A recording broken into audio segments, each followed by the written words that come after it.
Guacamole. Sleeping cows. Mixer. Hostage situation.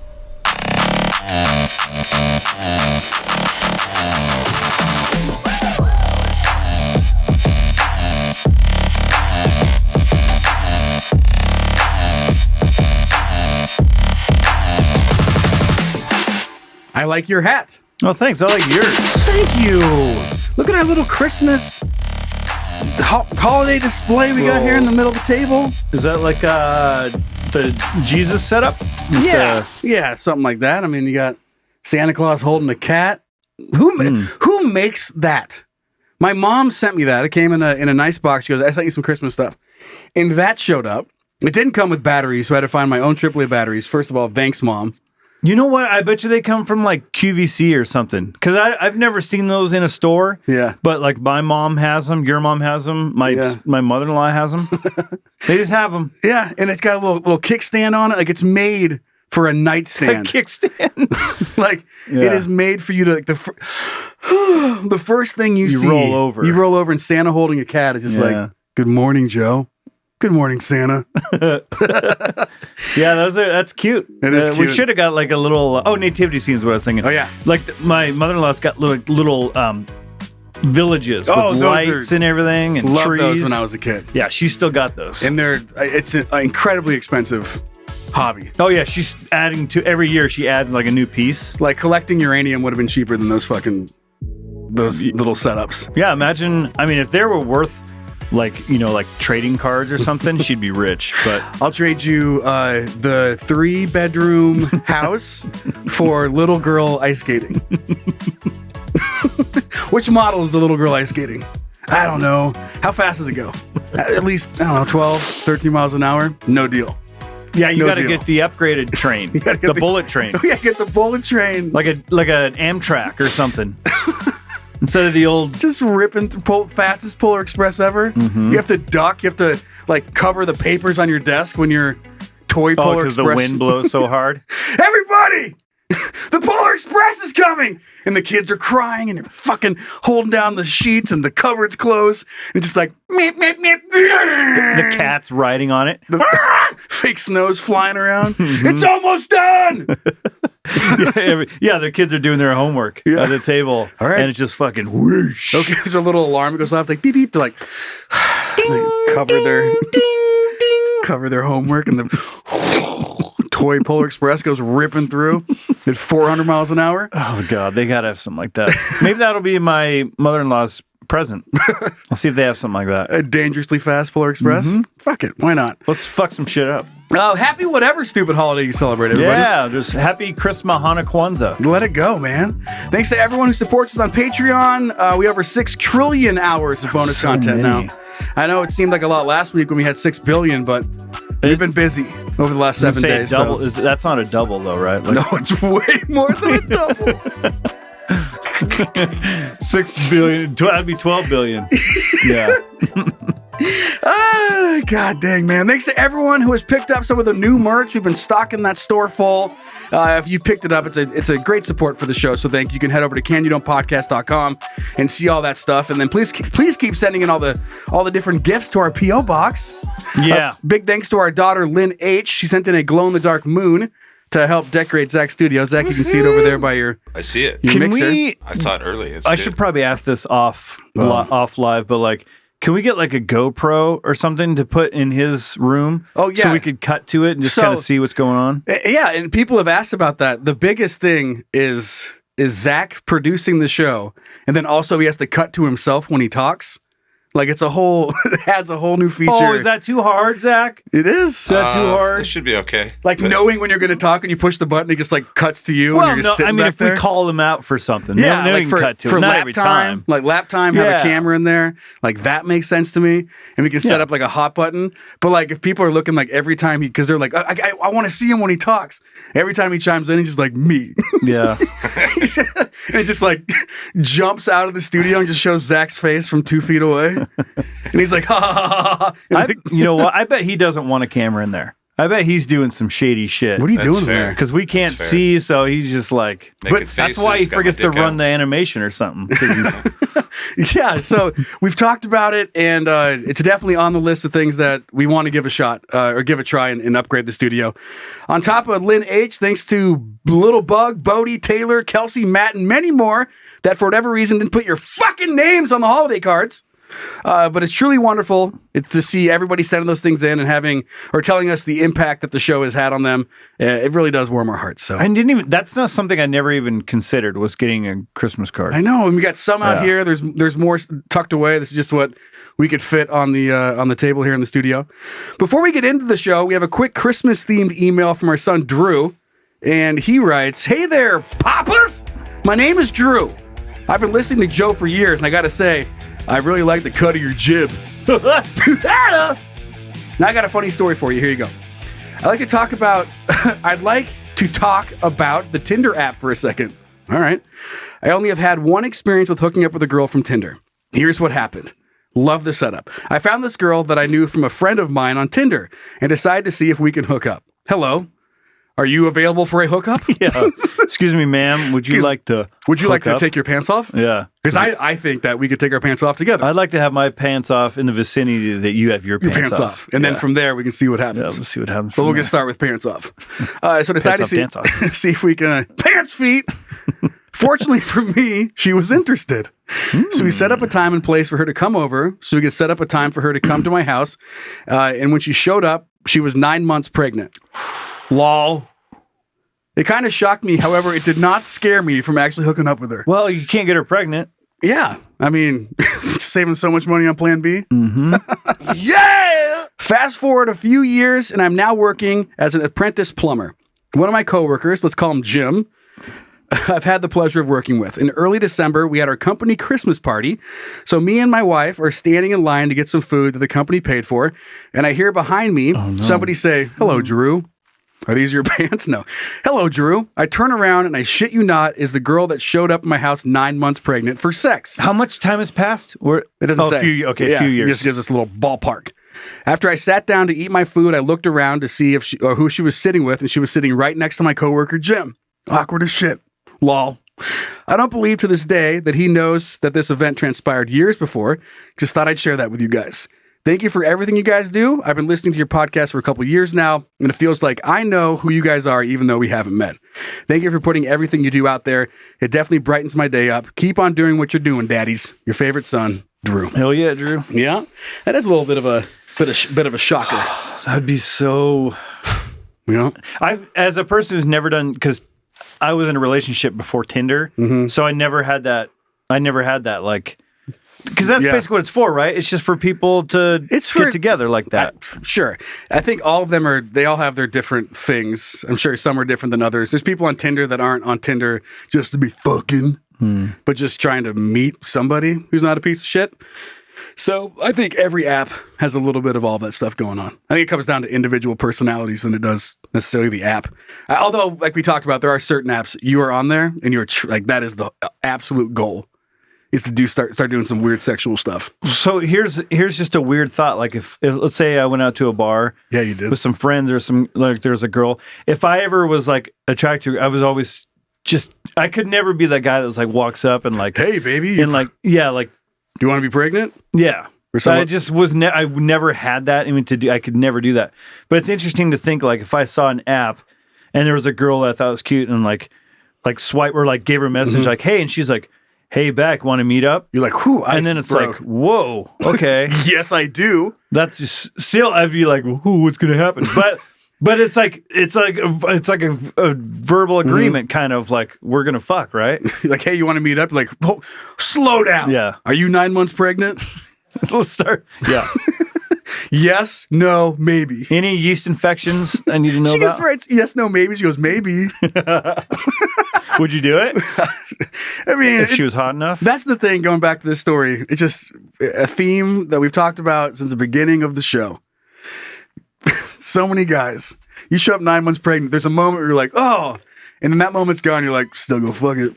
Yeah. Like, you're not stopping them. Like, there's nothing you could do at that Like point. I said, you can't get her pregnant. Yeah, you're not paying for an Uber home that early.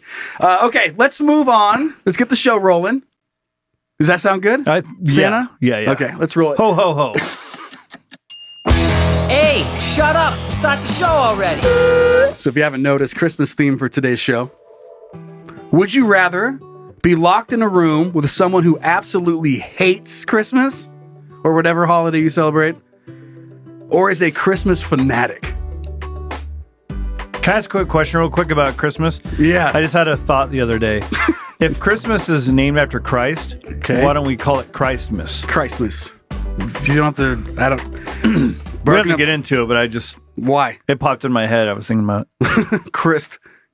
Yeah. It's not Jesus Christ. Jesus Christ. Oh, man. If you're out there, Jesus Christ, please help me. I put all my... Never mind. Let's not get into it. Both of these, annoying. It doesn't even matter what the topic is. Doesn't matter what thing the person is either super hateful over or super, like, annoyingly supportive of. It's a weird situation because usually, like, anybody that takes something way too serious is I have a hard time. Like, anybody that loves their birthday so much that it's like their celebration, that it's like a month-long thing, and it's just this whole thing. It's like, ugh. Expecting you to shape your Yeah. schedule around their birth month. Yeah, I hear you there. So, But the Debbie Downer guy, girl, yeah. they're pretty bad too. Yeah. Like, they really do suck your energy out. When it's gonna be the best news ever, they're like, I don't know, we'll see.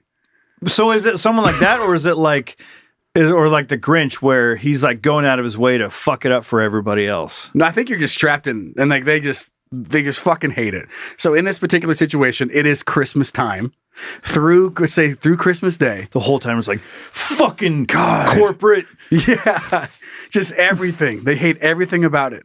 You can do nothing. Like, they're flipping through the channels and they're just like, oh my God, shit,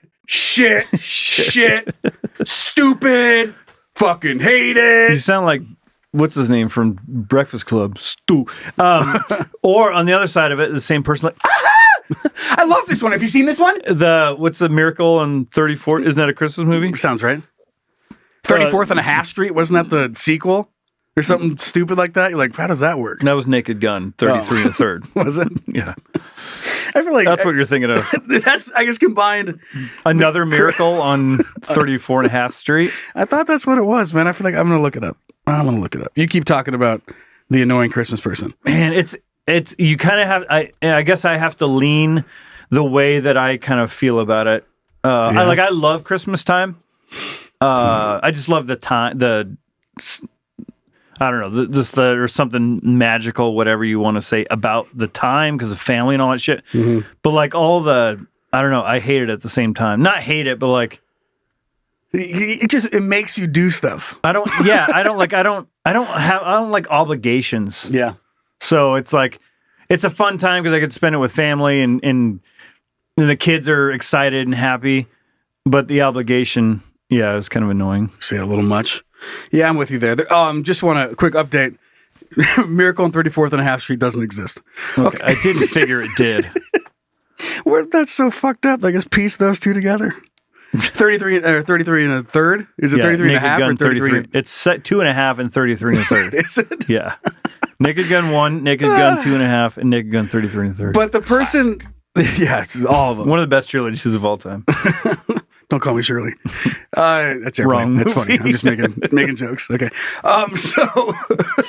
So the person that is overly like optimistic and positive about Christmas just reminds me of that person in any other situation and how annoying it could possibly be. And like one of the first things that popped in my head was being like lost in the wilderness. It's you and positive Nancy or whatever you want to, positive Nell. It's negative Nancy and positive Paul. Jim. Positive Paul. Positive Paul. So it's you and Paul. And you guys, you're the sun setting. You're fucking lost in the wilderness. And he goes, I mean, sure. This is a big bummer. I can barely feel my toes and my stomach is starting to eat itself. But hey, at least we're getting our steps in. And you're like, Paul, I'm going to fucking kill you. Good news. I'm feeling a little stronger. Like, let me check out these quads. He pulls his shorts up and gives him a little whip. And you're like, Paul, we're going to die. Yeah. He's like, well, we're going to die and we're going to look fucking sweet while we do it. That's not what I'd be thinking. Like, yeah, those are good looking quads. Can't wait to eat them. Yes. I'm going to dive into those quads tonight. They're positive, Paul, but you're in a hostage situation and you're all locked in a vault somewhere. And Paul's just like, guys, I know this is really scary for everyone. I mean, look at me. I just peed my pants. But I do have to say, I've had a really good time getting to know everyone a little better over the last 3 days. Just happy to be around people. And I hope when this is all over, we can exchange numbers and still be friends. So, guys, if we all live, what do you think? You guys want to be best friends? You guys want to go in on a timeshare or something? Go in on a timeshare. Because I know, me personally, I could really use a vacation. I'm going to find a timeshare that is not bank vault themed. Is that the guy that gets Stockholm syndrome? Yeah. Because he's just so positive. Yeah, he's like over the top. He starts being friends with the guy that's holding you hostage. Yeah, he's like, oh, he pretends to be like a gun fan, like a gun, whatever they're called, gun fan, fanatic, gun fanatic. Is that what it is? Gun enthusiast. Yeah, that sounds better. That sounds safer. That has the safety on, doesn't it? Getting arrested. Shooting blanks over there. Dude. Getting arrested for possession after you ran over an entire family in a crosswalk. And you're like, whoop, whoop. Like, oh my God, this is horrible. I feel so bad for what I've done. But hey, at least I get a front row seat to really watch our American justice system at work. And honestly, probably the closest I'll ever be to living up to my dad's expectation of being a lawyer. sitting, or no, he'll represent himself. And he goes, Your Honor, it's an honor. I've chosen to represent myself because this isn't going to go well. Yeah. But I figured, hey, might as well say I used to be a lawyer. Bucket list. Yeah, at least I can tell my cellmate I used to be a lawyer.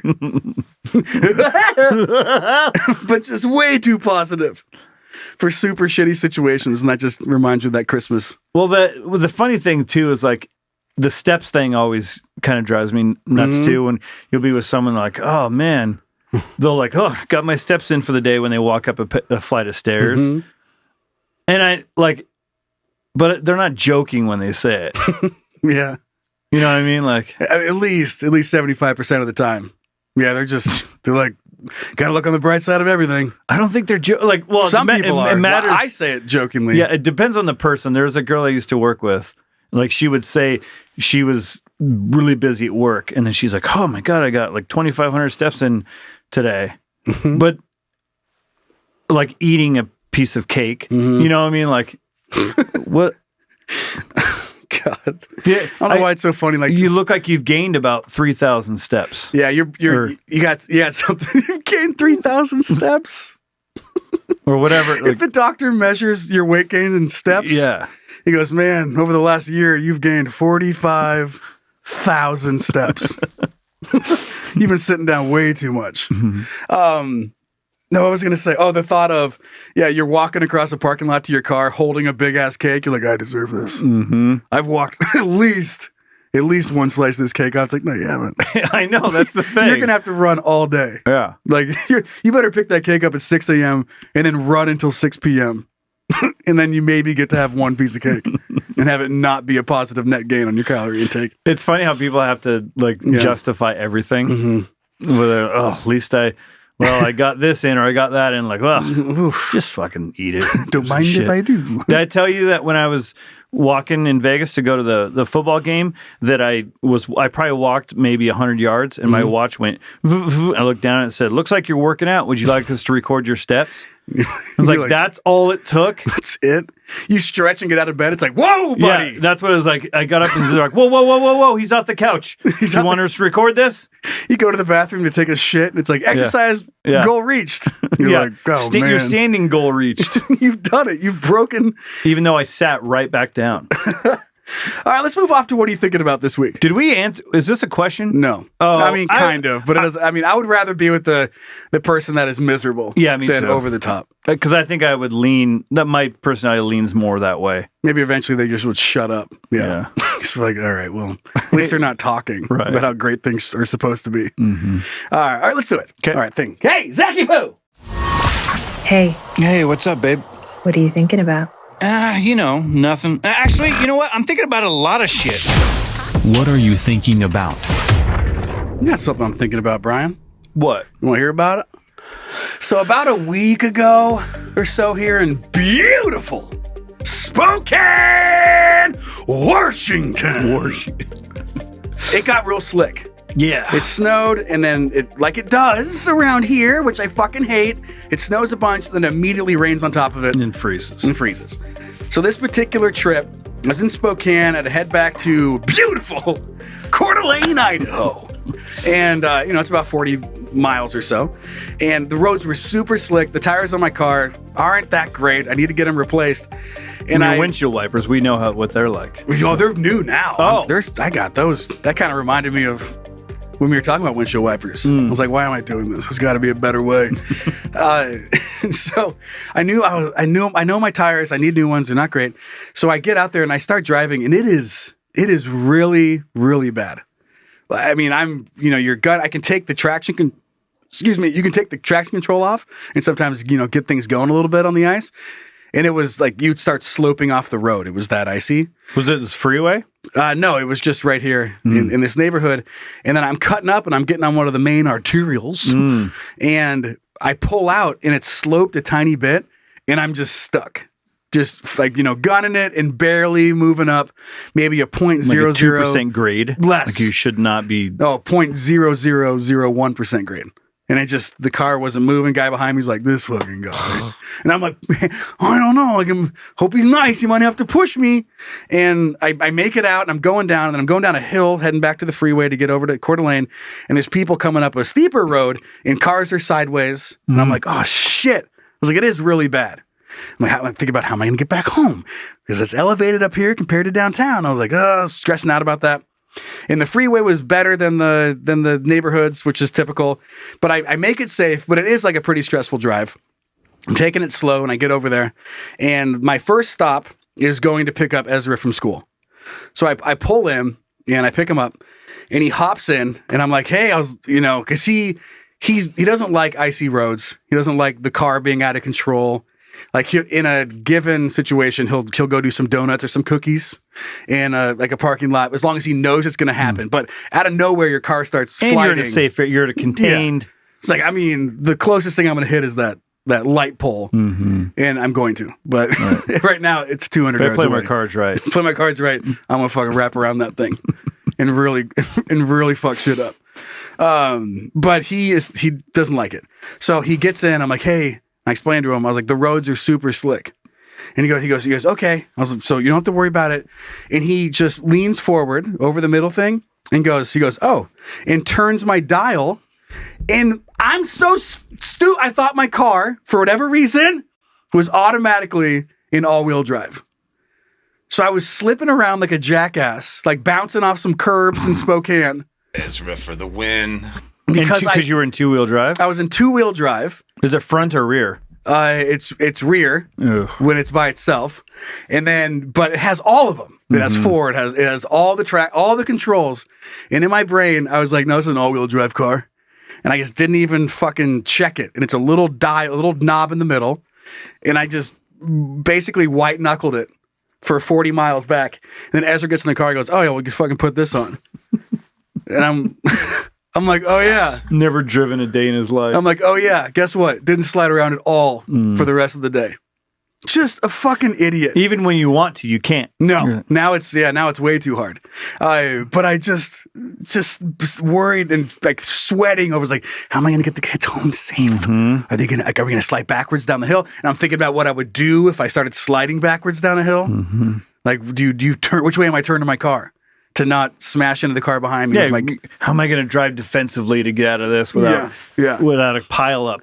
How am I going to going 70 miles an hour to get up this hill on the way back with the kids in the car on icy roads. And he just goes, oh, we'll turn this on. And I'm like, fuck.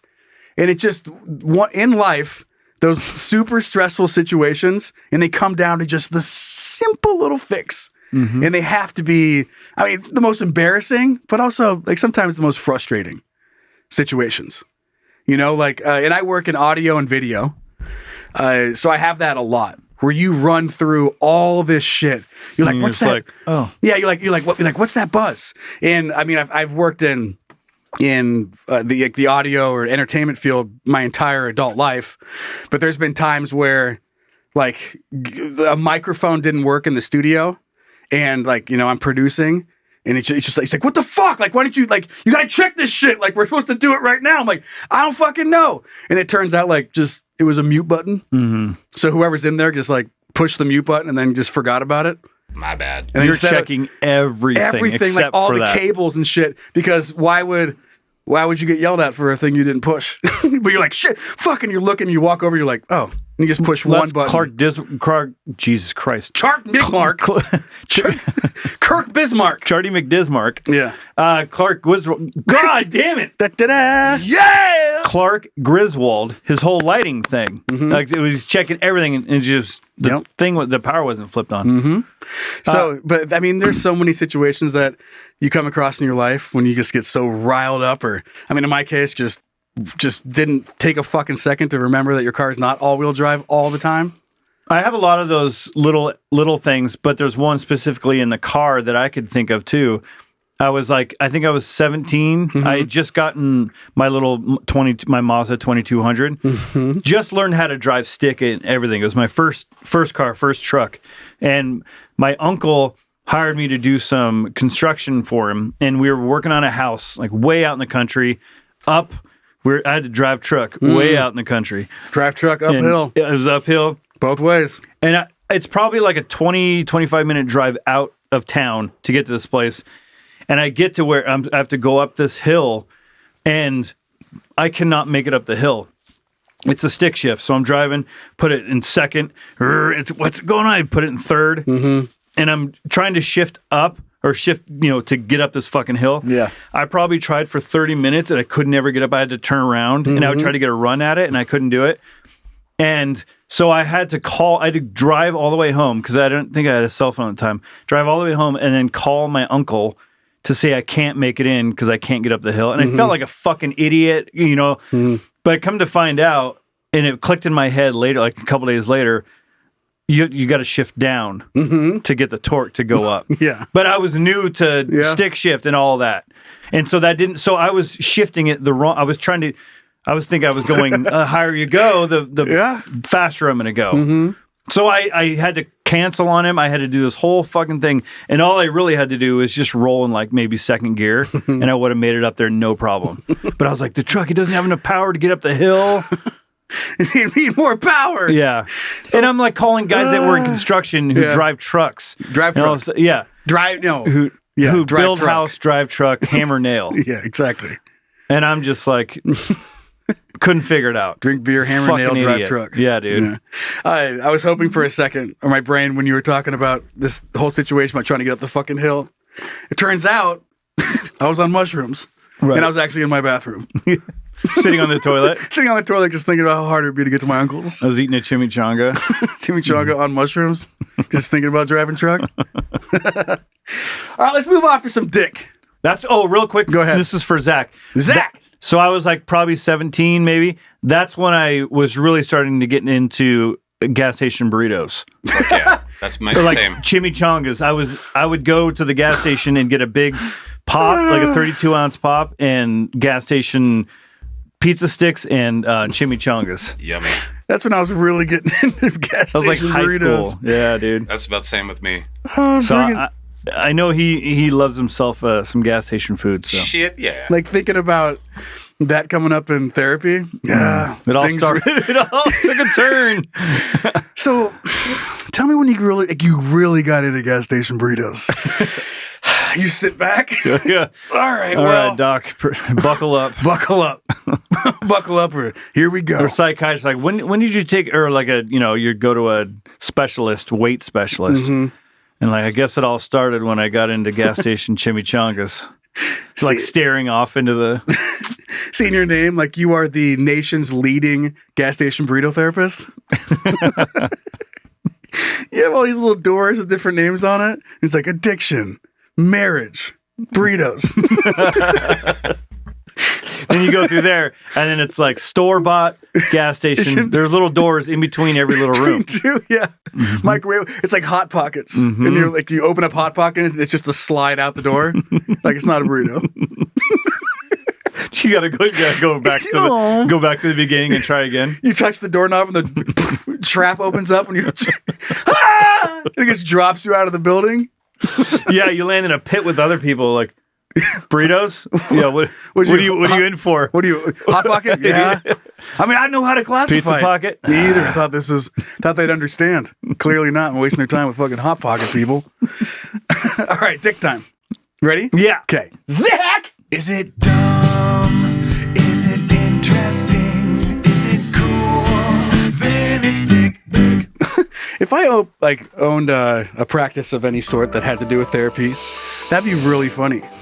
Just have like these different doors, or like, even just a business card on the front that has like, it's like mental health, like relationship, marriage, addiction, whatever, family, burritos. You're like, it's like getting real specific. Yeah, or just something else weird, some other weird thing that you could be addicted to. Hey, why do they call it a practice? Like if I'm going to go to, the idea is that you're constantly learning. Well, if I go to a place that I'm going to get like brain surgery, you don't want to go to a training facility? I don't want to go to someone who's learning how to do it. I want to go to a guy that knows how to fucking do it. Yeah. You know what I mean? I know what you mean. Okay. I don't want to go to the fucking practice squad. I want to go to the finish squad. I want to go to the Hall of Fame. Finish school. Where's the Hall of Fame for brain doctors? This guy is like retirement because he's done everything he can. He's bored. Yeah, he's put in his 10,000 hours. Exactly. That's the guy I want. Not the guy practicing. He's no more. Nothing left to learn. So the headline of this article, and again, Christmas theme going here, but thieves argued they should face lesser charge because their stolen goods were on sale. Oh, the concept of this fucking kills me. I love that logic. Yeah. So the District Attorney Office for Colorado's Judicial, speaking of mushrooms, Colorado's Judicial District 18, which include, I don't even know, who are these people? Arapahoe? Arapahoe, Douglas, Elbert, and Lincoln counties, said in a Tuesday statement. Arapahoe. No, it's Arapahoe. Arapahoe. It's a Native American. Arapahoe, I barely knew her. Oh! Yeah! Some weird mummy sex, like the rare mummy sex joke. What? So that the men's defense attorneys told the jury that their client should face lesser charges because some of the items they stole were discounted. The pair, Michael Green, 50, and Byron Bolden, 37, were ultimately convicted of the higher crime, felony theft. Together, dude. Instead of the lesser misdemeanor charge, the DA said, the thieves were called the KitchenAid Mixer Crew, which is a pretty baller name. Yeah, that's like the Wet Bandits from Home Alone. And KitchenAid Crew has a better balance. Why'd you put Mixer in there? KitchenAid Crew. The CAC? The CAC! Yeah, call me the CAC. No, who you with? I rep the CAC. Just repping CAC. On your throat, you got fucking CAC. Yeah, just CAC. Fucking put a CAC down your throat. What happened? I think I moved the table. Yep. Well, then move it back. Sorry. That'd be a bummer if it just fell off entirely right in the middle of the show. Oh, now our candles are all crooked. God damn it, Brian! I'm sorry! So the Kohl's employees were the ones that nicknamed them the KitchenAid Mixer Crew. Did they sit around and think of that? They're like, what should we call these guys? They targeted the pricey kitchen appliances. One KitchenAid stand mixer stolen retails for $499 at Kohl's, although it's currently on sale for $350. Also stolen were brand name shoes and clothing. Just the idea that there was a lawyer in a courtroom in Colorado that was like, hi, Your Honor. And maybe he knows this guy and he's like, what, Jared? Like, he's just so sick of his shit. Fuck. Loophole Larry. Loophole Larry, what do you have for me? That's funny, Your Honor. Hear me out. Take a look. He brings it out. Take a look at the stand mixer. And he sets up like a Price is Right situation with the price. He has the two. You gotta put the prices in the right in a thing. boom box. And he just pushes. He's like, it's just like there's some shitty old '80s like Sony beatbox or boom box cassette tape. Like, Hold on. Okay, Your Honor. Here you have a KitchenAid stand mixer, regularly $4.99. The actual retail price is, and it's like goes down a little bit. Drops the thing. He goes, if you can guess the next price, these guys get felony theft. But if you can't, Your Honor, misdemeanor. We must ask for this for a what do you call it? A mistrial. Mistrial. Like if you guess it, and the judge is like, and the crowd, everyone in the courtroom, 246, 246. Quiet. I'll hold you in contempt. Hold you in contempt. Trying to help him. He's like, 240. Ding ding ding ding ding ding ding. God damn it. Sorry, guys. He's good. He's good. He's real good. He always shops at Kohl's. You guys should have stole from Target. He hates Target. I told you guys that, but the idea that, like, even if they were their own lawyers and just having to hear that defense, he's like, guys, you stole this $375 coat, and he goes, yeah, but if you price match this at Walmart, it's only $125. He goes, you're telling me that I should get a felony? When this coat, which Target matches, they do price matching, I can find it somewhere else for $175. I mean, yeah, I get what you're saying. I shouldn't be stealing Objection, Your stuff. Honor. Can we look that up? Can we see if they actually price match this? Price match? Yeah. And with a coupon, I would have saved $25. Right. Yeah. I have a gift card. I got a gift card and everything, Your Honor. That it's so funny to think about, like somebody like actually doing a crime, but then anytime this happens, I think it's hilarious. Like when it's absolutely everyone knows that someone did this thing, but they're trying to get like the way that the way they use the evidence was like illegal in court, and they're trying to play that up. Like the dude killed somebody, everyone knows he did, but O.J. Simpson. But the prosecution, the way they presented the evidence, like it could be a mistrial or something. Like the dude killed somebody. Or the way it was handled. Yeah. Yeah. It's like, the way evidence was handled. So we're just going to let the guy off even though he admitted to killing somebody. It's like, we took it, but I mean, it should have been cheaper. So at the time, it was cheaper. Yeah, at the time. Wholesale price is only like $80. Right. Yeah. It only We're costs talking $12 retail to here. make. Yeah. Yeah. Yeah, we going like Costco prices, or we? What if this was like applied to other things, like say you murder someone? Yes. The bigger the person, I have. The bigger the bigger the ponytail, bigger the problem. The bigger the person, like so you kill Shaq, and they're like, okay, you get life. You get 3 life sentences. But you shake a baby and it dies. They're like, all right, you got like a weekend or like, oh God, you know what I mean? Like, what if that was the scale? Like, we're gonna hold you for a couple nights in the cell, and then like a drunk tank. They weigh the dead body to figure out how much time you get. Yeah, it's like on the slab, and they're like, it's right. like when you go to the deli and you're like, I'll have some of the roast beef, and they put it up on the thing, and the price goes up. Yeah, but exactly. that's how much time you get. Like, did you do it? Yeah. Okay, bring the body out.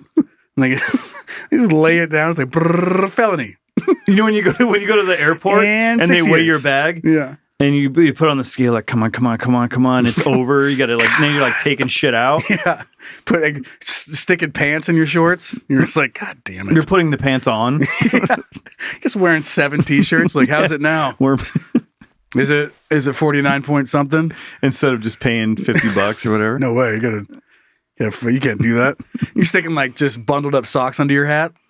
Taking out all the illegal switchblades. Oh yeah, that would have saved me and a then fortune. putting those in your pocket. The amount of money I could have saved, man, if I just would have taken out 2 illegal switchblades. Well, if you would have just checked them. I think they're just illegal to have. Oh, yeah. Actually, you can fly with knives. Yeah, as long as you're flying to a place that they're legal. But if I was flying to Washington, can I still check a because my residence is there. Oh. But I can't bring a gun through Washington. We'll see. I'm about to get my pre-check. Okay. I just applied for it, so I'll try it. God, I hope you. This is the full circle I want. Is for you to forget and bring your fucking switchblade into the airport. Do you have it in your pocket right now? No, it's in my car. Because I had to use it. Okay. Did you go? I had to shank a motherfucker. Nice, dude. I hope that you accidentally bring it in. I really do. No, I get really paranoid when I go to the airport with things like. You ever do that where you go in the airport and you're like, God, I hope I don't have like... God, do I have heroin? Yeah. It's like, I hope I don't have any heroin on me. And like, why would I have heroin? But like, what if someone placed it there? Like, shit, I hope I don't have a murder weapon in my side pocket. I remember we went to Hawaii and they had the little keychains, the little pipe keychains. And I remember having that in my bag and thinking that I was going to get in trouble flying back. And then if my mom found it... But it wasn't like I never used it. It wasn't like it was just a little keychain, but it was the idea that it was a marijuana pipe, marijuana smoker. This was way before it was legal. Yeah, back when people gave a fuck. This was 01. All right, well, keep with the Christmas theme. Let's move on to some. That's pre 9/11. Yeah, you're going way back. A couple back. months. It's a different world. Yeah, back then. But it is holiday party season. You want to take a look at this holiday party article? You mean the crazy fucking liquor cheeseburger? What? What'd you just say? Trailer Park Boys. Oh no, I don't. I tried. What was it for me? You want me to read? What? Yeah. Do you want to read it? We'll get into that another time. Yeah. All right. Raunchy alcohol-fueled Taco Bell party included open sex as lawsuit claims. Now this is a Christmas party. I might go back to work just to have something like this. Yeah. A former Los Angeles area Taco Bell employee is suing the company and franchise owner after she claims a Christmas party at the fast food restaurant descended into a drunken mess that included open sex. Descended? Ascended? Yeah, ascended, yeah. Welcome to the party, baby. What are you complaining about? Well, I think we're going to find out. Oh, okay, go ahead. In the suit, she alleges that her previous... or that her supervisor included her in the December 18, 20... Invited. Oh, yeah. Got it.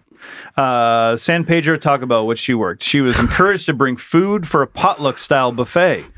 And her contribution was a bowl of guacamole. No wonder you were offended. You can't show up to a potluck with a bowl of guacamole. You better bring something else. That might be like, and I also brought this guacamole. But you just show up like, this is all I brought was Maybe guacamole. She makes really good guacamole. I mean, she bet world famous. Why would you have to bring food to a Taco Bell party? That's what I want to know. They're probably sick of it. They're probably sick of whatever. Can whatever you get food is in guacamole? there. Can you get guacamole at Taco Bell? I don't know. Can. Taco Bell's not real Mexican food, though. No, but it's better than. No, that's not true. I do like a good Taco Bell thing, though. Once she arrived, she discovered that her supervisor covered the windows of the restaurant with wrapping paper. God, I just like, this guy was like an all-out fucking... Yeah. He was anticipating like, this is going to be just a crazed, sexy, raunchy... And, you know, it's not going to be in some backwoods. It's going to be on a busy road. Yeah. If you're going to save money on a venue and throw a party inside your own Taco Bell that you own, some kind of... You better put some wrapping paper up. Fucking crazy... cheesy, lekker cheesy, fucking greasy liquor cheeseburger party. That's what it sounds like to me. Okay. She claimed the supervisor provided alcohol to staffers. Oh, yeah. Well, the supervisor also covered the cameras for the lobby inside the restaurant. Camera. Yep. That's how you know. Yes, he did. He's like, no one. The only people that need what happens at Taco Bell stays at Taco Bell. Yeah. She claimed the supervisor provided alcohol to staffers, several of whom were overserved. She's this Elena lady. Sounds like a she's fucking stick in the mud. God. Around midnight, I like to stick her in the mud and let her sink. Around midnight, after she'd stepped outside for a short time, she walked back into the restaurant and saw a coworker having sex with his wife in front of everyone at the party. She alleges. Dude. Yeah! She walked out for she's like, maybe it's better. She's going to walk, okay, maybe it's gotten better. And everyone's just like, woo! Yeah! Like, you just hear, I guess picture like a scene, like a picture the video scene. So you hear the door, like a, Taco Bell door. And she's outside just going, Jesus. And the bike, it's guacamole shit! guacamole, get the fuck out! Woo! I'll have the number 2! Just throwing cinnamon twists. Just sprinkling guacamole all over some titties. Yeah! I mean, queso, it's not guacamole. But this lady she goes, I knew I shouldn't have came. Yeah. It just through the wrapping paper Right. is rattling. She's outside being like, you need that promotion though. You better go back inside. She's like, it's only a couple hours. I can get through this. And then that commercial grade door that Yeah. it opens up and just fucking, yeah! Just throwing shredded cheese on a couple having sex. It's just raining down. Yeah. She's hanging on to the fucking ceiling fan. They're throwing food in the ceiling. Shit's raining down. Oh man. Crowds cheering. So good. All right, anyway, so having sex. Okay, so Gets better. shocked, disgusted, and outraged, she alleges that she first ran out of the restaurant, but then went back inside to retrieve her guacamole bowl. Dude, you are the worst coworker. She's gone. She's finally gone. More sex. She comes back in. Forgot my guac bowl. Little extra sour cream on that taco. Remember? What was that from? Me, myself, and no. I don't remember. The one with Jim Carrey. Me, myself, and Irene. Wasn't that what it was? Yeah. Yeah. I remember the movie. Little though. extra cheese on the taco. When he can't lie anymore. And he's the Liar, right? No, Liar. liar's the lawyer. That's when one you can't lie. Yeah, I know. That's not the one I'm talking about. Oh. He's the New Jersey part of the New Jersey State Police. That's me, myself, and Irene. Yeah, right? okay. Yeah. And so when he something happens and he can no longer lie, and someone's buying like Vagisil, and he goes, "Ooh, looks like someone's got a little extra cheese on their taco." Nothing. Gross. Okay. I remember. Anyway, fuck. Another whiff for me. It's like 4 weeks in a row I say something that no one knows. Okay. Hey, I was just quoting Ace Ventura with the TSA guy waiting for my pre-check. Okay. So we're back to get a guacamole bowl. Okay. Only to find out that her manager and the other coworker involved in the sexual encounter were vomiting.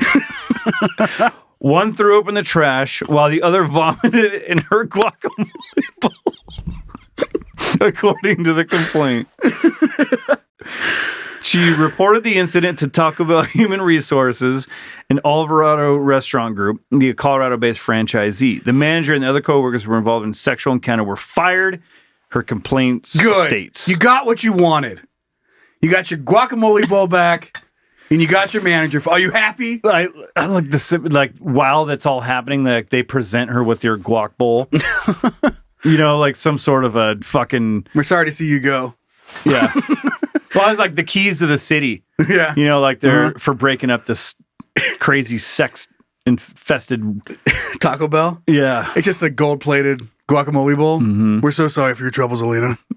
Here, please accept our gold-plated token of appreciation and apologies. Here's a gold-plated guacamole bowl. I love the idea that she left. She went outside twice. Yeah. So she left out. Like, okay, I'm Get just a gonna, breather. Goes back in. Oh my God! To sex. Runs out again. And then goes back for a guacamole bowl. Yeah. And how long were you gone? Like you go, it's like a magic trick. Mm-hmm. Like you open the door and everyone's having sex. You're like, no. And you close it. It's like the wrong door. Then you open it again. Everyone's throwing up. Like, how fast was the changeover? Like, she had to have like gotten her car and maybe started driving away. And was like, oh my God, my bowl. Oh my God, my bowl. So I can't go get it tomorrow. It's going to disappear. Better go back to the sex party. I love just how fast that happened though. Like one was vomiting in the trash. Yeah. Like they were the only two vomiting. Like was the sex that bad? I'm sure something got poured somewhere and I don't know. Sounds like you're drunk. If you are the manager of a Taco Bell and you're fucking your wife and a bunch of other employees, probably too drunk. What did she get her bowl at that time, or did she had get to have got her bowl? like that night? Give me that. Like, she's vomiting, like some person's vomiting in it, and then she's like, okay, this is mine. And she had to like dump it out and clean it. And Who knows? why would you go back for it? It's a guacamole bowl. Like, is it a heirloom generation to generation guacamole bowl? If that's the case, don't bring it to your Taco Bell potluck. Great grandma's guac bowl been used in the family. It's gonna be perfect for the Taco Bell Christmas party. This will be the centerpiece. This will really tie the room together at the old Taco Bell Christmas party. Crazy raunchy. All right, let's move off to lap time. Okay. I'm interested to see what Uncle Zach has for us this week. All right, Zach. Hey, little chitrons, why don't you come take a seat on Uncle Zacky's lap? Gather around, boys and girls. It's lap time with Uncle Zach. Sit on my lap, you little shits. I hope no one minds. I have to wear my hat like this. It's getting hot and it's smushing my ears down. I just You kind of realized look like Fred Durst a little bit. That Yeah. hair. Who did? You do. He looks more like Fred Durst than I No, do. check it out from this angle. I look like Fred Durst like this? Like the Fred Durst of today. Now He's I got know that y'all weird hair. loving this shit right here. Oh, yeah, with the... Looks like a a hip grandpa. Kinda. Yeah. What are we doing for freaking lap time, Zachy? Christmas shit. Christmas shit! Are you ready to learn random Christmas facts? Yeah, boy, am I. Fucking why in the hell not? Yeah. All right, well, I got a few things. Okay. Let's Wait. start- Are you going to be the guy in the room that we're stuck in with right now? Yeah. Christmas fanatic. My mom was that person. She was the most insane Christmas person I've ever seen. So I'm actually kind of the opposite of that. Did it kind of help you get in the Christmas spirit, though, when you... So much.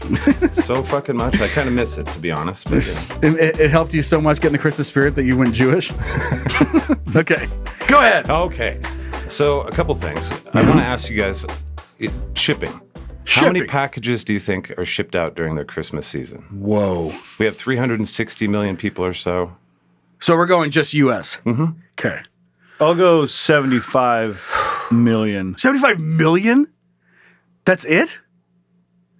There's 300 and... Why are you attacking me? Because it's so left. I thought that Just was so... fucking pick your number. All right. What if I'm closer? There's no way you are. I know, but I just threw out a number. I don't Because if fucking one... know. Wait, so one package... Are these store-bought or shipped from families? I think it's combined. Just what the U.S. Postal Service goes through. For shipping Christmas stuff. I was just picturing like just gifts being sent. I'm going in the billions. I'm going to go 1.8 billion. 1.8 billion. And what was yours again? 75 million. It's 11.7 billion pieces of mail My and gosh. packages during the holiday season. Isn't that insane? That what? That number doesn't even make sense. And they're still losing money? The Yes. Postal Service? Well, the government does it, so what are you supposed to do? Yeah. They can't help themselves. All right, so Gonna be, Either can you. gonna need this $800 stapler. Yeah. Yeah. a couple $1,000 toilet seats. You gotta get a couple of these Sharpies that should not be $40 a piece. We'll get some of these. Wow, my guess was way off. I know. That's why Well, that they're was my counting reaction. every piece of mail that's already been sent to. I was just picturing like just gifts. It does include everything, yeah. Yeah. Even bills and stuff. So Yeah, see, I was just All picturing of like it. I'm just sending gifts. And Christmas cards. Like one family sending out fucking 50 of them. Yeah. it would be best to start around 360 million, right? One Yeah. person, one package. Per person. I don't know. Yeah. But 11.7 billion Wow. is not a number that my brain can comprehend. No, and yeah. But 85% of Americans participate in Christmas, with about only 51% attending services. Okay. I don't know if you guys attend services. I used to growing up. Yeah. Yep. Good times. Yeah. Thanks, Zach. I'm happy to help. Good, We're also- good times, huh? Yeah, I had good times thinking about you going to church in the past. I'm having a good time right now. Are you actually, hard? thinking about it. It's if you could see with the GoPro, you'd know. Oh, But Wait, what was that thump on the wall? yeah, that was it. nice. That was Joe with his own cock from around the bend. I'm pushing it through. It's snaking through the door right now back into Zach's. Poking him on the shoulder. I'm tripping on it. Well, I got a few more economic things that are just kind of random. We spend about $1 trillion a year in the United States on Christmas. What? People that have about $120,000 per year income spend around $3,000 on Christmas, which blows my mind. The average family is said to spend around $1,500 in gifts, food, and travel, with about $970 of it in gifts. Huh. And that's not me. My family does not get that. Yeah. I Some find Christmas is bigger than others. Yeah. Yeah. But then I'm gonna whisper this. This one is gonna be a big one as far as from what I'm doing. About what I bought for my kiddos and company. It's a big one this year. Oh. But not normally that big. I was waiting for like a bombshell. No, calm down. Okay. We've had enough. I'll show you guys when we get done recording. I'll show you one of spent? them. No, I'll just show you one of them. Cool. Okay, go. I do have some like useful spending tips because everybody's trying to save money. You can apparently not me. Go ahead. Yeah, well, except for you. But the tip is to abandon your family, and so that should probably help. Yeah. I don't know if going out for cigarettes works anymore, but like get some of that. It's worth a shot. Cheesecake vape juice or something. But so let's see. There's a few things in here. I found this interesting that AI has been used by 20% of people to find that perfect gift. That's pretty cool. It's pretty strange. It's a new thing. Especially from a dude's perspective. It's helpful, but you're supposed to be thoughtful, right? Well, yeah, but also like thoughtful can be brought up by someone else. But thoughtful, that's not really what Christmas is anymore, right? Like, okay, I mean, you can when you nail a gift. No, I know, but like, so like, how many people just give cash? It's just so, to me, it's just so weird where you're like, you open up a present, hey, thanks for the money. And then like, if you give someone else cash, all we're doing is just handing each other money. Yeah. It's just weird. You know what's funny though? The next thing I've got for you is on that token a little bit.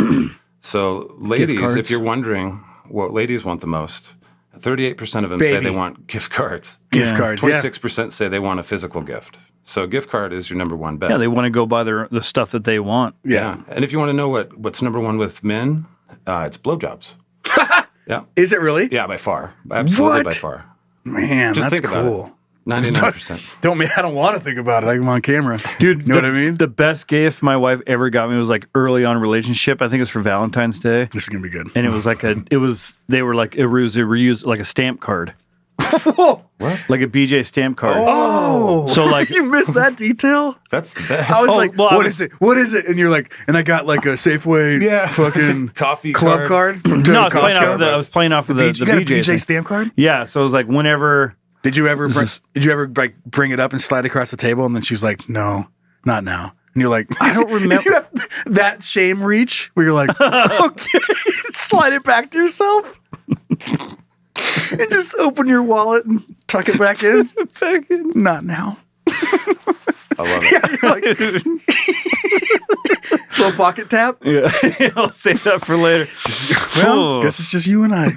Just you and me tonight, as you say to yourself. I got a question for you. Yeah. Who would you think, men or women, want to save money more? Oh. So save, well, looking for deals. If you asked it like that, I'm going to guess that men want to, but it's probably women. Well, that's a kind of a double guess. Yeah. It is women. Yeah. 65% of women compared to 55% of men are looking for the deal. And actually, women give more gifts. 49% of women give gifts compared to 41% of men. Well, because they're the ones buying the gifts for everyone. She's buying all of them anyway, and then the guy gets puts his name on the box. Yeah, the guy gets credit for it. Yeah. Yeah. Who would you guess is more brand loyal? Men. That's true. 67% of men are very brand loyal. 59% of women are. Because women are, they are brand loyal, but they're going to be checking out new products. Men are like, just give me the thing I've been using since I was 12. Especially if they're trying to get deals. Mm-hmm. And try something else new. They're going to do like the cheaper version. Mm-hmm. Yeah. I got a weird data point for you. Okay. Women don't prefer blowjobs like men do. I could see that. Yeah. Yeah. Especially married women. It's under 10% compared to 99.999% of men. All right, let's get off spending and blowjobs. Well, usually it's the love language, right? Yeah. Like the my love language is like blowjobs? Is blowjobs. My wife's love language t-shirt? is like helping out cleaning the house. Is that another T-shirt? My love language is getting a blowjob. Yeah. I think it might be for 99.9% of dudes. We've sold so many of the rough sex as my love language. So, by the way, thank you so much, everybody. It's fun I need to watching make those a come in. blanket. We've got pillows and everything too. Yeah. So yeah. Anyway. Okay, Zachy Boo? Well, now we'll get away from blowjobs and spending a little bit. Oh, boo. So coming up next week. The holiday season is also a great time to hurt yourself, which is fun. The Consumer Product Safety Commission's most recent news release estimates that 14,700 people visit hospital emergency rooms each November and December from holiday-related decorating accidents, which is about 240 injuries per day. And most common are falling, lacerations, and back strains. From putting up Christmas lights, probably. Exactly. Yeah. Do you guys have the same fear I do? whenever you see an accident video of someone falling off a ladder and their leg gets stuck in it, that's one of the biggest things. And the break, like the backward when a knee doesn't go the way it's supposed to. Dude, I think I saw that exact scenario on like Live Leak the other day. Oh, it's like, man. oh no, don't do that. Oh. It's the worst. Ladders and legs getting caught in it, and then doing leg press, but they overextend their knee and it goes backwards. Remember, I can't do those videos. I can't do them. I'll watch beheading videos before that. Did you ever see the Joe Theismann one? Yes. Yeah. Fuck all of that. Yeah, I couldn't do that.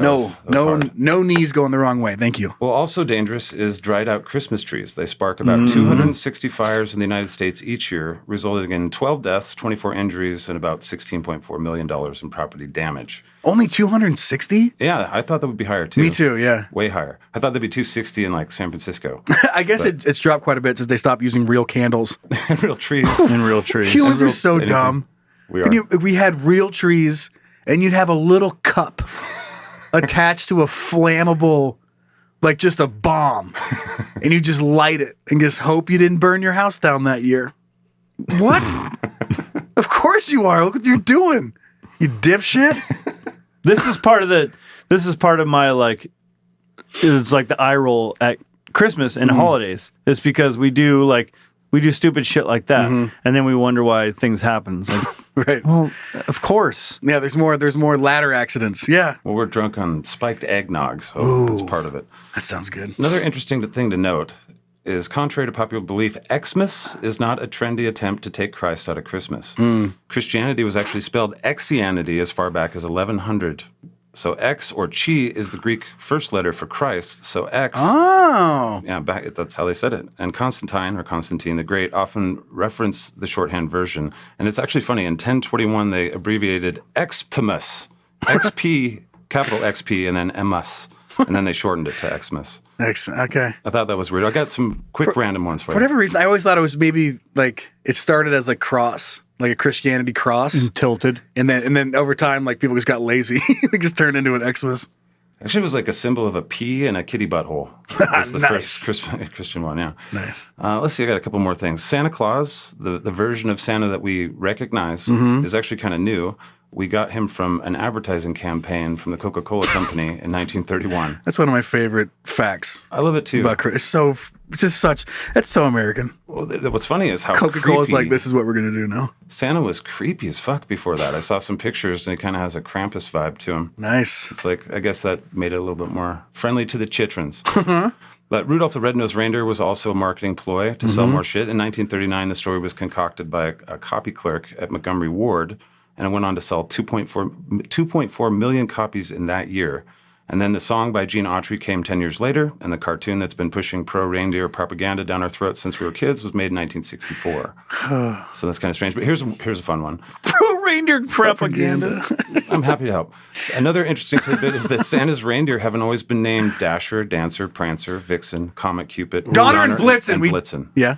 They've been called a ton of names, including Flossie, Glossy, Racer, Pacer, Scratcher, Feckless is my favorite, Ready, Steady, Robocop, Fireball, and Steve. By the way, Feckless means lacking character and irresponsible. That's a rude name for a reindeer. And there's always got to be one that's fucking off. Right. I just love like the, Flossy and Glossy and Itchy Bossy and Scratchy. It's like words are words. Dossy and Scotchy and Mossy and Steve and Zossy. But do you recall some other name? Well, Rudolph, the Feckless, the red-nosed reindeer. Actually, it was almost Reginald. It was almost Reggie, the red-nosed reindeer. I like that more. Reginald. I think Reggie would have been better. Yeah. It's a little classier. Reggie, the red-nosed reindeer. Yeah. Why not? So a couple more things, and then we'll get on to the show. Another weird thing is that this is the show, Zach. Yeah. Well, you know what I mean. The show that people like. Nice. Jingle Bells was actually meant to be a song for Thanksgiving. Ooh. James Lord Pierpont wrote the song called One Horse Open Sleigh for his church, for his Thanksgiving concert in the mid-19th century. Then they remixed that shit in 1857 and was re-released under the title we all know and love, and of course is one of the most popular songs of all time. More importantly, Jingle Bells, 9 days after Christmas in 1965, Astronauts Wally Schirra and Tom Stafford aboard the Gemini 6 told Mission Control they saw an unidentified flying object about to enter Earth's atmosphere traveling in the polar orbit from north to south. Just as things got tense, they interrupted the broadcast with jingle bells. Yeah, and as Wally played a small harmonica accompanied by Tom shaking a handful of small sleigh bells, it was the first song in space. Unless you're talking about Jizz, which is space jazz in Star Wars. But other than that, so. That's funny. And it's last couple things. Speaking of overplayed Christmas music, Silent Night has been recorded 733 times, or 733 versions since 1978. I was going to say, yeah. Which is crazy. Now, last one. Okay. Quick note on mistletoe, which is kind of a pagan thing in the first place, and it's an aphrodisiac for all the orgies that Christmas used to be. I'll show you, pagan. Yeah. But the Germanic word for mistletoe literally means dung on a twig. It means shit stick. So that's fun. That's very romantic. Hey, shit stick! It's because birds shit their seeds out to help germinate the species. So very romantic. So happy Chris Kwanzaa. Hey, babe. Oh, look who's standing under the shit stick. Looks like you and me under the shit stick. You're looking at Vanessa. Oh, look at you under a little shit stick. And you're literally holding up like a twig with poop on it. I think you should. Oh, you go kiss me on the shit stick. It's that guy at the party that's got the mistletoe like poking out of his jeans, walking around. Hey, looks like you got your fucking camel toes under the mistletoe. Come here. Have you seen my guacamole bowl? I'm gonna throw up. I'm gonna throw up. Alana wants her guacamole bowl back. I want to. Can we do an episode of Lap Time that's talking about like your wife's lifestyle? Whoa. No. Yes, we can. No? Yeah, we've done that. We should bring her in. Bring her in and kind of explain that whole thing. Oh yeah, she loves doing that. Have her come in and explain what's wrong with her. Yeah. I don't know if she knows because there ain't shit wrong with her. It'd be fascinating just to hear, like just that.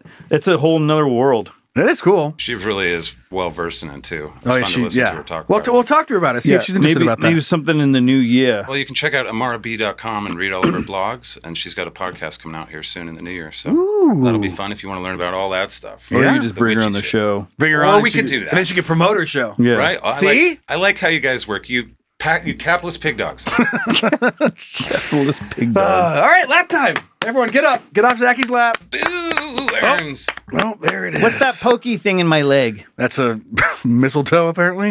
Shit sticks. All right, let's hear some good news. Okay. Let's do some good news. Hey, Zach, will you do it? No, hold on. Please. Oh, I thought we were doing... what are we doing next? Wait, why'd you skip ahead? He's cut himself off. Oh, you did. I did. See, he's trying to switch to his camera. That's why we're not giving him a camera. Are we doing hey, we're doomed? We're not doomed? No, hooray, we're not doomed. Okay. Are you ready? Yes. Go. The thing that's next. So you're telling me there's a chance? Hooray, we aren't doomed. Yeah! Who doesn't like turtles? I think there's anybody out there that's like, I fucking hate them. Yeah. Fucking. I mean, if they're Ninja Turtles, then they're the best ever. Good for nothing. Shredder. Teenage. Shredder doesn't like turtles. No, he does not. You know what I mean? Toidles. You guys ever heard of Jonathan the tortoise? He's the world's oldest living land animal, and he just celebrated his 191st birthday. How do they know? Who told you? Yeah. How do you guys fucking know about it? Who made you turtle god? But Jonathan's estimated 1832 birth year predates the invention of the postal stamp, the telephone, and the photograph. And the Civil War. But and think jogging. About poor Jonathan. Think about his birthday parties. I mean, how many new... Like, he's probably had like 4 birthday parties where he knows nobody. All his friends are gone. No one can make it. He's like, have you guys... Where's Bill?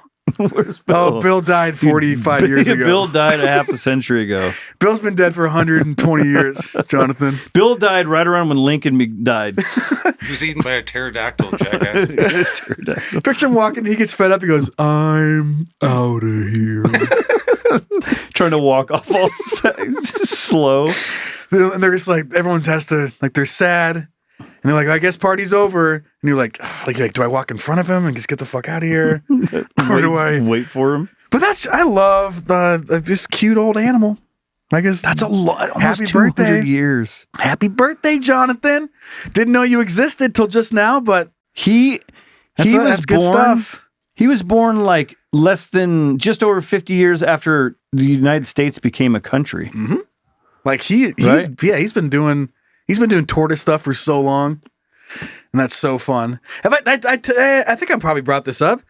My first super cool encounter with tortoises, with turtles, was I was down in Cabo. I forget what month that was now, but it was like their breeding season. You'd go out there at night in the moon. You fuck them. Yeah, and you would fucking jump on them and smash them into the ground. And it was so cave their funny. heads in. Just Super Mario them. You Yeah. like, boop, and shoot them out of their Like, shell. there's no coin in there. Boo, rip off, throw them into the rocks. No, Yeah. but they're huge. And they wouldn't be there. And it'd just wave and wave. It'd be like endless waves. And all of a sudden, one wave would come in, and then out of it would be this giant turtle. And they just, swim their way up the shore and then burrow in, lay their eggs, and then swim their ass out. It would happen all night. What's crazy is when those eggs hatch and the turtles actually try to get to it's like a race to get to the And water. Birds are trying to kill them. Before they, they start out with, it's like fucking Squid Game. Yeah, it is. Totally. It's so sad, too. I know they have people. There's locals. It's a whole festival. When they start hatching, locals show up and they fight off the birds so that the turtles can get to the ocean. That's pretty sweet. Like they'll protect them and have nets and try to cover them up as they make their way down. They all have baseball bats. Just fucking just like taking that. out seagulls. Fuck birds. Yay, turtles. Where's that one place? Is it in Iceland where they have the whale beating? No, the whale beating. Yeah, and the cruise liner showed up on the beating day. It's just red. Yeah, and it was full of It's just blood of PETA execs were on the cruise ship and didn't know what was going on, and they show up to this Icelandic village and they're doing their whale beating ceremony. Whale slaughters. This universe loves irony so much. And it's got to be. So the whole bay was just red, just blood. I mean, they don't do it for fun. They do it for it's a whole thing for their it's sustainable. They do it in a sustainable way. So I mean, I guess you can't be that mad. Yeah, it's not poaching. Yeah. All right, let's take a look at something I was able to find on the internet this week that I think is pretty cool. And happy birthday, Jonathan. I don't want to have that get lost in our turtle beating fantasies. Hopefully he lives. He's still alive when this episode comes out. Here's to another 400 years. Jonathan, you got it, buddy. Keep strong. Zach! The internet is pretty wild. Depending on your browsing habits, you can either experience something super cool or go to prison. Crazy, right? Let's check it out together as a couple. Hey, look what I found. Yes! That's awesome! Hey, Brian, you ever gone out to eat and you'd be like, oh my God, this is so good. Wish I knew how to make it at home. All the time. Zach? I'm never going to make it, but yeah. Yeah, definitely. Okay, well, here's a website for you. It is called Copycat, but it's cat with a K. Like Scatcast. But copycat.com. And you can go here and type in any recipe from any restaurant, and it tells you how to make it at home. Big Mac. Got the Big Mac sauce. That's just good. Olive Garden chicken marsala. So right here, I'm looking at the Copycat McDonald's Big Mac. It tells you, as you look at it, you want to save it, you can send it off. It tells you what you need, why you should try this recipe. But here's all the stuff. And then as you move forward, obviously like a recipe would, it just walks you through all the things you're going to have to do in order to make your own Big Mac at home. That seems like a lot of steps. I've seen a kitchen McDonald's. It doesn't look like they're doing that many steps. Well, because they have a lot of the sauces and stuff already made. Oh, you're just joking around. Yeah. All right. Be like, you look it up and it's like, step 1, go to McDonald's. You're like, nah. Step 2, order the Big Mac. Order the Big Mac. Step 3, enjoy. You open it up in your car. 2, cry.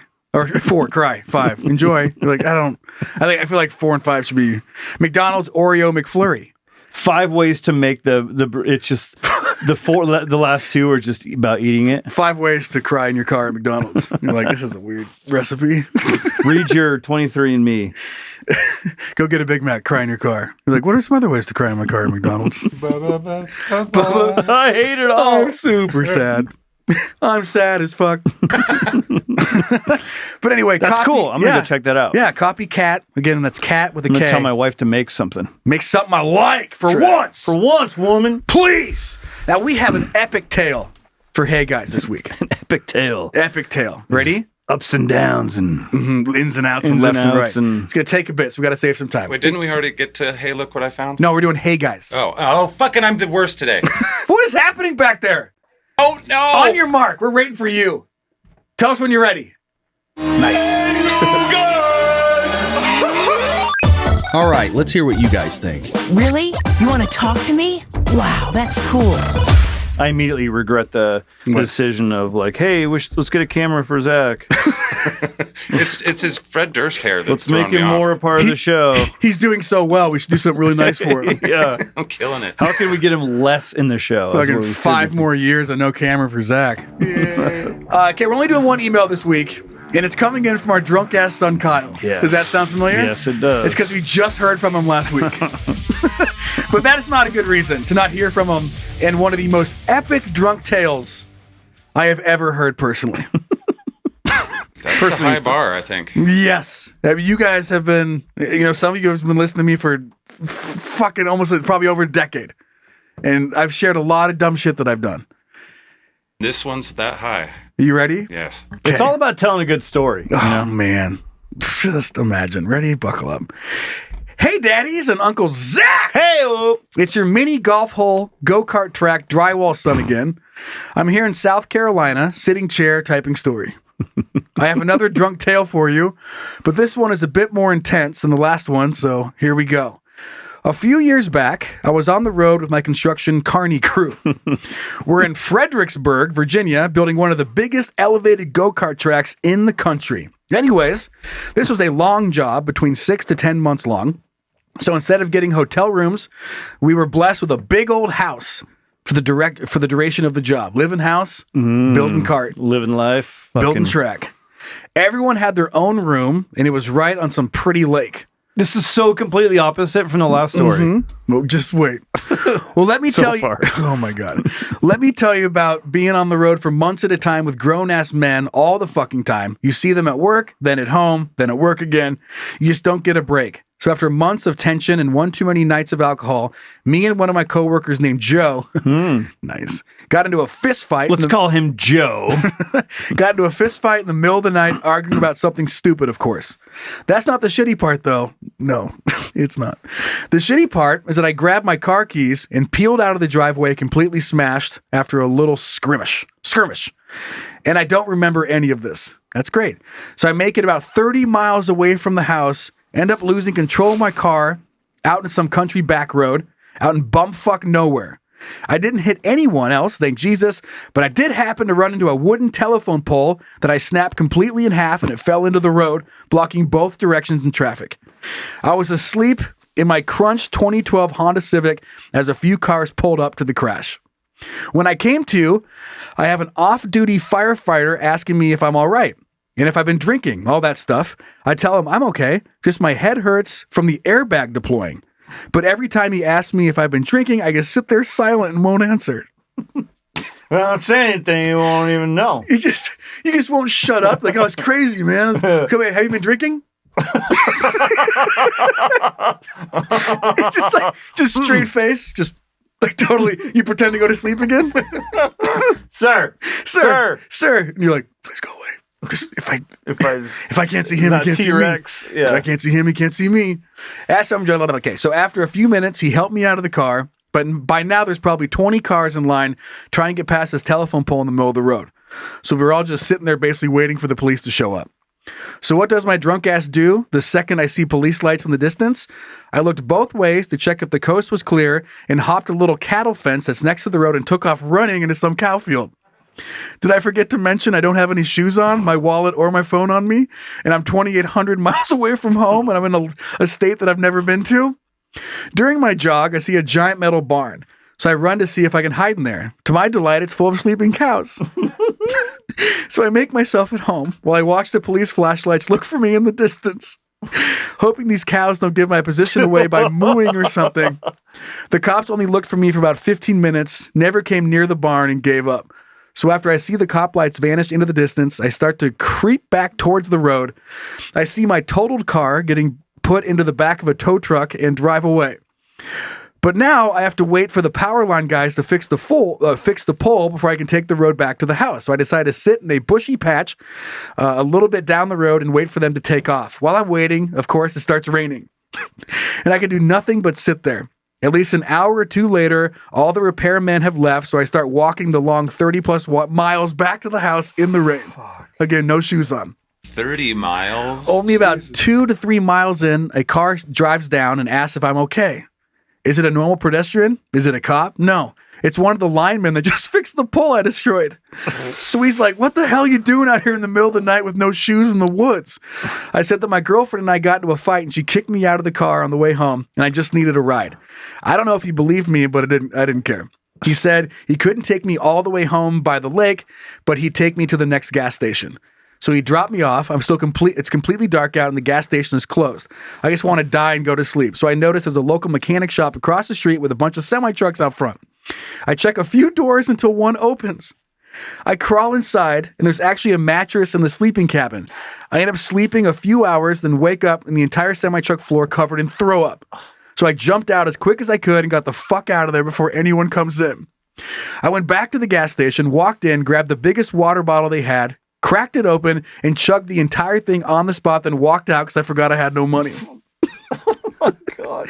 Luckily, it was super early, and the store clerk wasn't even watching the store. Must have been in the back or something, so he didn't even notice. Next, I go out and sit on a bench in front of the store and ask people if they can give me a ride home. Remember, I'm fucked up, have no shoes or phone, and have no idea where I am in the middle of the country. This hot blonde chick I asked said no. The old white guy in a suit said no, but the Mexican dude on his way to work gave me a ride home. Yeah! Gracias, mi amigo. Yeah! When I got to the house, I walk in, my boss gave me a hug and asked if I'm all right, then asked where my car is, and I told him... He's the coolest boss ever, I swear to God. Then asked me where my car was, I told him, I don't know. Then explained my night to him. The icing on the cake was later that day, my entire right ass cheek and half my back felt like it was on fire. Come to find out that the bush that I decided to sit down in was poison ivy. Good God. I'm not proud of anything I did in this story, but it's what happened. I didn't get any warrants or anything like that. Just a bill for $12,000 for my Honda that I was still making payments for, and $3,600 for the electrical pole I destroyed. The pole was only $500. The other $3,000 was the overtime labor the power line guys had to do. Honestly, fight or flight is a powerful thing, and I chose flight on this night. Sorry for the length of this story. You might want Joe to read it. Seriously, though, the three of you guys make my long work week bearable, and I'm forever in your debt. Your dumbass son, Kyle LaMesa. P.S. You can use my name. I've already checked with the state of Virginia. I'm not on a wanted list or anything. That's incredible. What? Just from cows to poison ivy to wrapping around a pole. That's a little short story. That's a movie right there. That's wild stuff. It's in my head, a movie. Man. It really is. No, like you could draw that story out, like all the things that happened along the way, a full-length feature. Yeah. Anyway, I mean... Well done. And I'm glad that, again, I wrote back and I was like, glad you're okay. Also, thank God you didn't fucking kill somebody. Yeah. Because that would have been a terrible story. Yeah. And he goes back to the crash scene after sleeping with the cows. And he goes back and he goes, turns out I killed a family. Mm-hmm. So I laid down in the poison ivy. You're like, Kyle, this story's not funny anymore. Yeah, it got real dark. This is not funny anymore. It's weird what alcohol will do, that like where you're just like your ambition or your whatever, they go away, where you're like, I can run away and hide in a barn and it'll all go away. It's just gonna be fine. Yeah, I'll get back to work tomorrow and it'll be fine. I love his choice of words with like, to my delight, it's a bunch of sleeping cows. Mm-hmm. Like you're so drunk, you're like, yeah. It's exactly what I wanted. Was a bunch like, shut up! You're gonna tell mom, man. You're gonna know I'm here. You do that again, I'm gonna wrap you around a pole. I love it, and the cops are like, oh, he might be in that barn. Nah, too far. Why would he go to that? We'll turn around. Why would anyone go to that barn? It's full of sleeping cows. Okay, let's move forward. We gotta get after the bonus stuff. Yeah, good stuff. That was episode 79. Hope you guys enjoyed it. Sign up, support us, be a part of the gaggle at patreon.com/canyoudon'tpodcast. You'll find all of our merch at canyoudon'tpodcast.com. And if there's something you want to see on the show, you can send that in to heyguys at canyoudon'tpodcast.com. Check out everything Uncle Zach does. Cool. Yay. Uncle Zach. That's Scatcast. Scat cards. Scat cards.